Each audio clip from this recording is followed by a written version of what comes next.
గతంలో సమైక్య రాష్ట్రంలో ఏ విధంగా అయితే చెప్పులు లైన్లలో పెట్టి పాస్బుక్స్ జిరాక్స్ కాగితాలు లైన్లలో పెట్టి అరగోసపడ్డరో అదే పరిస్థితి మళ్ళా తెలంగాణలో సమైక్య రాష్ట్రంలో ఏ పరిస్థితి ఉండేనో మళ్ళీ తెలంగాణ వచ్చిన తర్వాత ఈ కాంగ్రెస్ ప్రభుత్వం హయాంలో మళ్ళీ రైతులు లైన్లు కట్టేటటువంటి పరిస్థితి, ఒక్కొక్క యూరియా బస్తాకు రోజుల తరబడి నిలబడాల్సినటువంటి పరిస్థితి దాపరించింది తెలంగాణలో.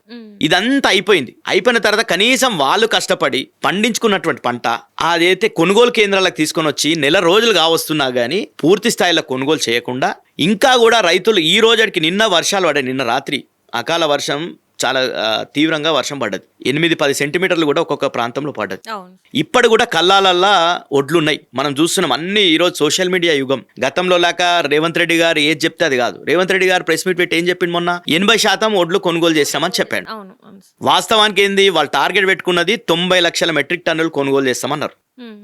ఆ దాన్ని తగ్గించి మళ్ళా 75 లక్షల మెట్రిక్ టన్నులు అన్నారు. కానీ ఇప్పటి వరకు కూడా కొనుగోలు చేసింది వాళ్ళు చెప్తున్న లెక్కలు 54 లక్షలని ఉత్తమ్ కుమార్ రెడ్డి గారు చెప్తున్నారు. ఇంకొక వ్యవసాయ అధికారులను చూస్తే 40-45 లక్షలు అంటుర్రు. కానీ మనం పంట క్షేత్రానికి పోతే మేము ఒక ఎగ్జాంపుల్ చెప్తాను. నేను రేవంత్ రెడ్డి గారి సొంత నియోజకవర్గం కొడంగల్లో దౌలతాబాద్ కొనుగోలు సెంటర్కు పోయినాం. మేము దౌలతాబాద్ మండలంలో కొనుగోలు సెంటర్కు మేము మా మాజీ మంత్రి వాళ్ళు సబితా ఇంద్రారెడ్డి గారు, అక్కడ మా మాజీ ఎమ్మెల్యే నరేందర్ రెడ్డి గారు, మేము అందరం పోయి ఆడ రైతులు కనీసం ఆ బస్తాలు ఇస్తలేరు. వాళ్ళకి ఇచ్చేటటువంటి బస్తాలు గన్ని బ్యాగులు ఇవ్వకుండా ఇబ్బందులకు గురి చేస్తుంటే ఆడ కావాల్సింది ఏంది, ఆ సెంటర్లో దౌలతాబాద్ అనే సెంటర్లో కావాల్సినది 3 లక్షల పైచిలకు గన్ని బ్యాగులు కావాలి.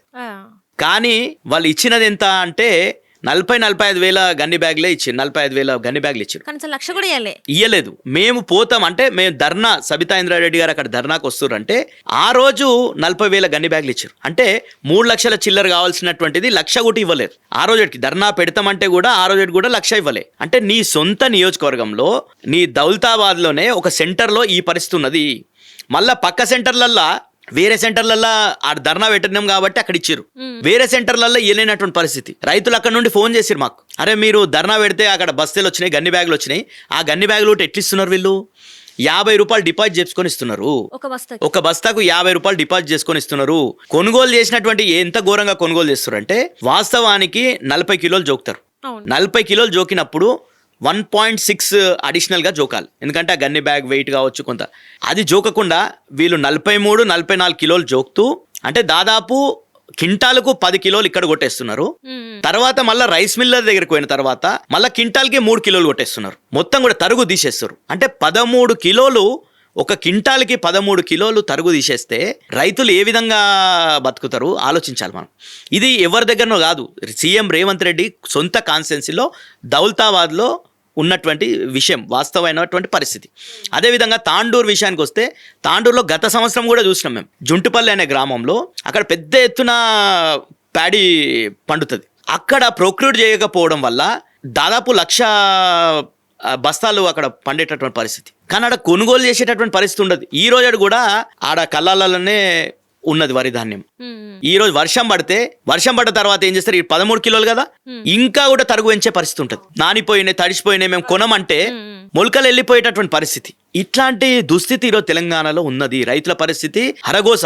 అదేవిధంగా మక్కల విషయంలో మేము 2 గ్రామాలు విజిట్ చేసినాం. వికారాబాద్ కాన్స్టిట్యున్సీలో నాసన్పల్లి అని, అదేవిధంగా తరిగోప్ల అని విజిట్ చేసినాం. నాసన్పల్లి అనే గ్రామంలో ఊరు మొత్తం కూడా మక్కలు వేసారు. మక్కలు మొత్తం ఆరవేసారు. ఊర్లో రోడ్ల మొత్తం కూడా మక్కలే ఆరేసారు. మేము పోతే మొత్తం ఆ మక్కల మీద నుంచే నడవాల్సి వచ్చింది. ఆడ రైతులు బాధ, ఘోరమైనటువంటి బాధ. ఆడ ఉన్నటువంటి మద్దతు ధర 2400. నువ్వు బోనస్ గా ఇస్తా అన్నది ఎంత, బోనస్ కలుపుకుంటే 2900 ఇవ్వాలి క్వింటల్కి. కానీ నువ్వు కొనుగోలు కేంద్రమే స్టార్ట్ చేయకుండా మొత్తం రైతులంతా పంట తెచ్చిన తర్వాత ఎక్కడ నిల్వ చేసుకోవాలి? నిల్వ చేసుకునే పరిస్థితి లేక దళారులకు 1600కు 1700కు క్వింటాల్ లెక్క అమ్మితే దాదాపు 1200, 1000 నుండి 1200 లాస్ ఒక్కొక్క క్వింటాల్ కాడ రైతులు భరించాల్సిన పరిస్థితి. మేము అదే సబితా ఇంద్రారెడ్డి గారు, మా ఆనంద్ గారు, మాజీ ఎమ్మెల్యే, మేమంతా పోయి ఆడ పోయి విజిట్ చేస్తే ఆ రోజు తూతూ మంత్రంగా కొనుగోలు కేంద్రం స్టార్ట్ చేస్తారు. ఇట్లాంటి పరిస్థితి ఈరోజు తెలంగాణలో నేను కొన్ని ఎగ్జాంపుల్ చెప్తున్నా. ఎక్కడ పోయినా కానీ రైతులు హరగోస పడుతున్నారు. రైతులు ఈరోజు పంట పండించడమే భారం. నువ్వు పెట్టుబడి సాయం ఇస్తలేవు, నువ్వు యూరియా బస్తాలు సక్రమ సమయానికి ఇస్తలేవు, కరెంటు కష్టాలు మొదలైనవి, నీళ్ల కష్టాలు మొదలైనవి. నువ్వు ఇవన్నీ ఉండగా రైతులు ఏదో కష్టాలు పడి ఆ బోర్ మోటార్లతోనో దేనితోనో కష్టాలు పడి పండించిన పంటను కూడా కొనుగోలు చేసే పరిస్థితి నీకు లేదు కాబట్టి ఈరోజు పూర్తిగా రైతులకు వ్యతిరేకమైన ప్రభుత్వం ఏదైనా దేశంలో ఉందంటే ఆ తెలంగాణలో కాంగ్రెస్ ప్రభుత్వం.